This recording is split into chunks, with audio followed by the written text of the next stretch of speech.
Сирийская группировка «Армия Ислама», которая финансируется Саудовской Аравией, объявила войну России за ее поддержку президента Башара Асада.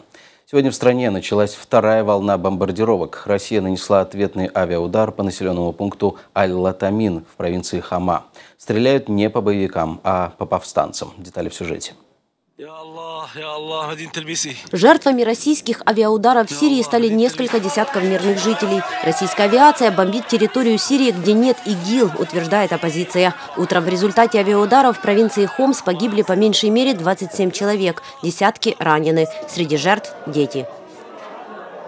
В усіх районах, де завдавалися удари, ісламістів подолали вже більше року тому. На жаль, усі жертви – це мирні жителі. Серед них 5 дітей та 1 людина з білих шоломів сирійської цивільної самооборони. От авиаударов страдают по меньшей мере 4 города – Аль-Латамин, Идлиб, Ахрар-Аль-Шам и Джиср-Аш-Шугур.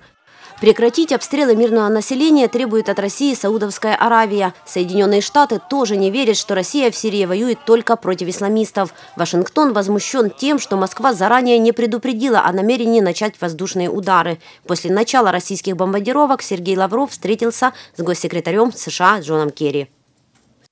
Я підкреслюю занепокоєність, що я вже висловлював під час зустрічі Ради безпеки ООН, де сьогодні головувала Росія. Занепокоєність щодо об'єктів бомбардувань. У цьому має бути ясність. Одна справа, коли йдеться про удари по бойовиках Ісламської держави, але ми занепокоєні тим, що цілі бомбардувань можуть бути інші. Ми домовилися про те, що наші військові мають встановити контакт вже найближчим часом. Ми всі хочемо бачити демократичну, єдину та світську Сирію, що буде домом для усіх етнічних груп та конфесій, чиї права були б гарантовані. Однак між нами існують розбіжності щодо того, як цього досягти. Москва сообщение о мирных жертвах называет информационной атакой, утверждает, бомбардируют исключительно военные объекты исламистов. Отчитываются, их самолеты нанесли около 20 авиаударов. По информации иностранных СМИ, вследствие этих ударов погибли более 60 гражданских. Наталья Калинка, Заман, АТР.